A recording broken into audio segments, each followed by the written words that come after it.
आकाशवाणी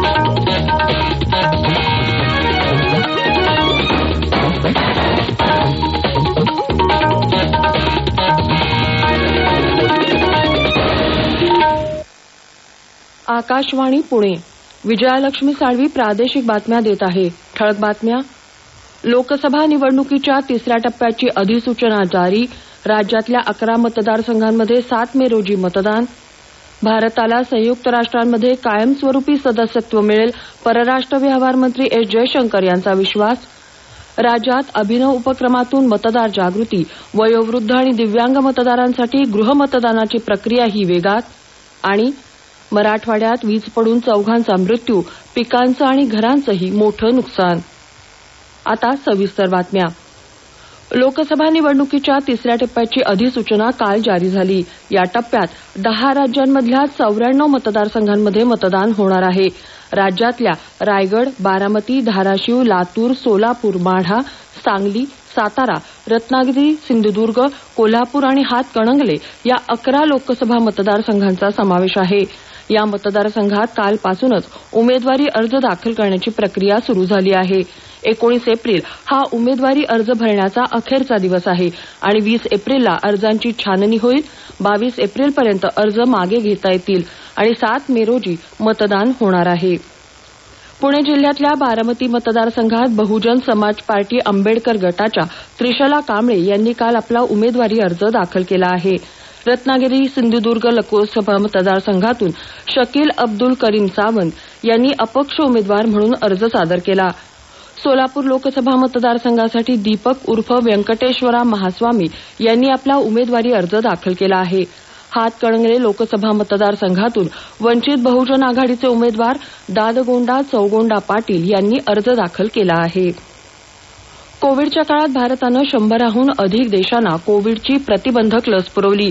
त्यामुळे कोविडनंतर भारताकडे पाहण्याचा जगातल्या अनेक देशांचा दृष्टिकोन बदलला. जगभरातील जनता आता भारतासोबत आहे. त्यामुळे भारताला लवकरात लवकर संयुक्त राष्ट्रांचं कायमस्वरूपी सदस्यत्व मिळेल असा विश्वास परराष्ट्र व्यवहार मंत्री एस जयशंकर यांनी काल पुण्यात व्यक्त केला. समर्थ युवा फाउंडेशन आणि युवा स्वराज्य प्रतिष्ठानच्या वतीनं आयोजित कार्यक्रमात ते बोलत होते. मंत्री चंद्रकांत पाटील, खासदार मेधा कुलकर्णी यांच्यासह अन्य मान्यवर यावेळी उपस्थित होते. विजय चौथाई यांनी एस जयशंकर यांच्याशी भारताच्या जागतिक उदयाचा प्रवास या विषयावर संवाद साधला. युक्रेनहून भारतात परतलेल्या काही विद्यार्थ्यांनी आणि त्यांच्या पालकांनी जयशंकर यांचा विशेष सत्कार यावेळी केला. गेल्या 4 वर्षात भारताची संस्कृती, वारसा याबद्दल देशातल्या नागरिकांमध्ये स्वयंजागृती झाली असं जयशंकर म्हणाले. देशातल्या बुद्धिमत्तेला अधिकाधिक संधी देण्यासाठी पायाभूत सुविधा, स्टार्टअप आणि व्यवसायानुकूल वातावरण तयार होत आहे असं सांगून भविष्यात कृत्रिम बुद्धिमत्तेत गुंतवणूक करावी लागेल असं प्रतिपादन जयशंकर यांनी केलं. राज्यात लोकसभा निवडणुकीच्या पहिल्या आणि दुसऱ्या टप्प्यासाठीच्या प्रचाराला वेग आला आहे. भाजपचे राष्ट्रीय अध्यक्ष जे.पी. नड्डा यांनी भाजप उमेदवार सुनील मेंढे यांच्याकरता काल गोंदिया इथे प्रचारसभा घेतली. महायुतीच्या नेतृत्वात देशाचा सर्वांगीण विकास होत असल्याचं त्यांनी सांगितलं. भ्रष्टाचारी लोकांना निवडून देण्यापेक्षा पंतप्रधान मोदी यांचे हात बळकट करावेत असं आवाहन नड्डा यांनी केलं. मुख्यमंत्री एकनाथ शिंदे यांनी काल हिंगोली इथं बाबूराव कदम यांच्या प्रचारासाठी प्रचारसभा घेतली. ही निवडणूक देशाला महासत्तेकडे घेऊन जाणार असल्याचं सांगून देशाचा विकास आणि प्रगतीच्या दृष्टीनं ही महत्वाची ठरणार आहे असं त्यांनी सांगितलं. अवकाळी पाऊस आणि गारपिटीमुळे झालेल्या पिकांच्या नुकसानाची पाहणी करून पंचनामे करण्याचे निर्देश आपण दिले असल्याची माहिती त्यांनी यावेळी दिली. उद्धव ठाकरे यांनी पालघरमध्ये बोईसर इथं महाविकास आघाडीच्या उमेदवार भारती कांबडी यांच्या प्रचारासाठी सभा घेतली. भाजपनं केंद्रीय यंत्रणांचा वापर राजकीय पक्षातले नेते फोडण्यासाठी केल्याचा आरोप त्यांनी यावेळी केला. भंडारा गोंदिया लोकसभा मतदारसंघातल्या महाविकास आघाडीचे उमेदवार डॉ. प्रशांत पडोळे यांच्या प्रचारार्थ राहुल गांधी यांची आज भंडारा जिल्ह्यातल्या साकोली इथं जाहीर सभा होणार आहे. तर उद्या 14 एप्रिल रोजी काँग्रेसचे राष्ट्रीय अध्यक्ष मल्लिकार्जुन खरगे नागपुरातल्या गोळीबार चौक इथं आमदार विकास ठाकरे यांच्या प्रचारासाठी सभा घेणार आहेत. या प्रादेशिक बातम्या आपण आकाशवाणीच्या पुणे केंद्रावरून ऐकत आहात. राज्यात ठिकठिकाणी मतदान जनजागृती करण्यासाठी नाविन्यपूर्ण उपक्रम राबवले जात आहेत. नाशिक इथल्या लोहणेर जनता विद्यालयाचे शिक्षक सुनील एखंडे यांनी नाविन्यपूर्ण पद्धतीनं वासुदेवाच्या भूमिकेतून मतदारांना मतदान करण्याचं आवाहन केलं आहे. दान पावलं लोकशाहीच्या नावानं दान पावलं वासुदेवाची स्वारी करी मतदानाची जनजागृती. अहो बाई, हा वासुदेव तुमच्या दारी आला आहे. लोकशाहीचा संदेश आणला आहे बरं का. येत्या 20 मेला नाशिक जिल्ह्यात लोकसभेची निवडणूक होत आहे आणि या निवडणुकीत आपल्याला संविधानाने जो मतदानाचा हक्क दिला आहे ना, तो बजावून आपल्याला आपले राष्ट्रीय कर्तव्य पार पाडायचं आहे बरं का. आणि हो, आपलं एक मत देशाच्या प्रगतीसाठी विकासासाठी फार महत्वाचं आहे बरं का बाई. म्हणून हा वासुदेव आपल्याला विनंती करतो, आपल्या हक्काचं मतदान नक्की करा. मग करणार ना आपल्या हक्काचं मतदान. दान पावलं लोकशाहीच्या नावानं दान पावलं.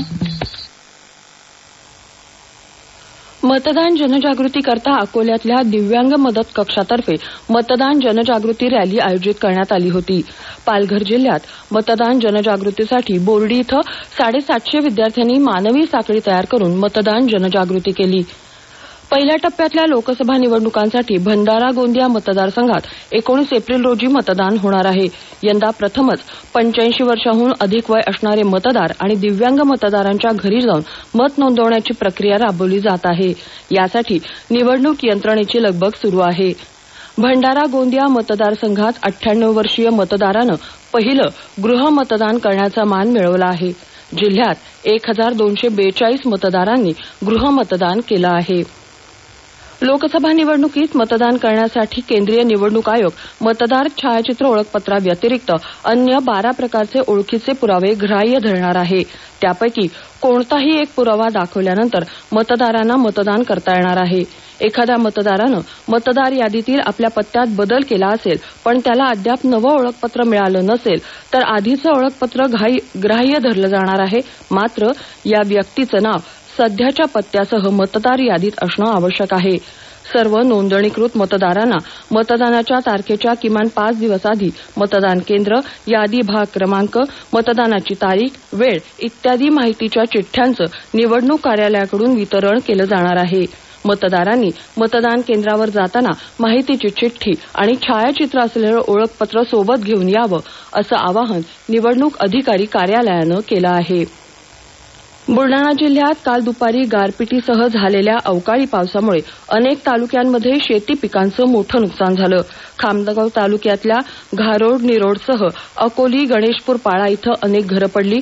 मोठ्या प्रमाणात गुरंढोरही मरण पावली. सोलापूर शहर आणि जिल्ह्यात सलग 4थ्या दिवशी झालेल्या अवकाळी पावसामुळे तसंच वीज पडून जवळजवळ 10 शेळ्या आणि गायींचा मृत्यू झाला. परभणी जिल्ह्यात वादळी वाऱ्यासह मुसळधार पाऊस आणि गारपिटीमुळे शेती पिकांचं नुकसान झालं.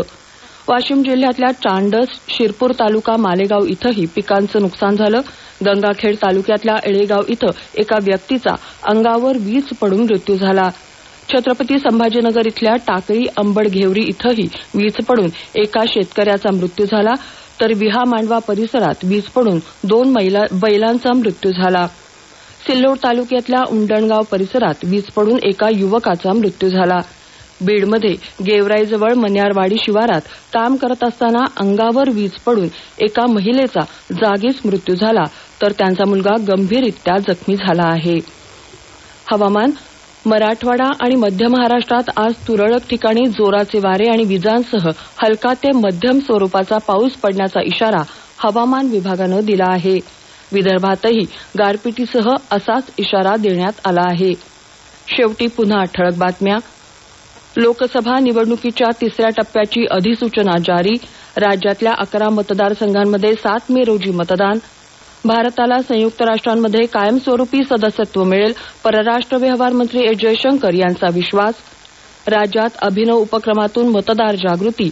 वयोवृद्ध आणि दिव्यांग मतदारांसाठी गृहमतदानाची प्रक्रियाही वेगात. आणि मराठवाड्यात वीज पडून 4घांचा मृत्यू, पिकांचं आणि घरांचंही मोठं नुकसान. आकाशवाणी पुणे केंद्रावरचं प्रादेशिक बातमीपत्र संपलं. नमस्कार.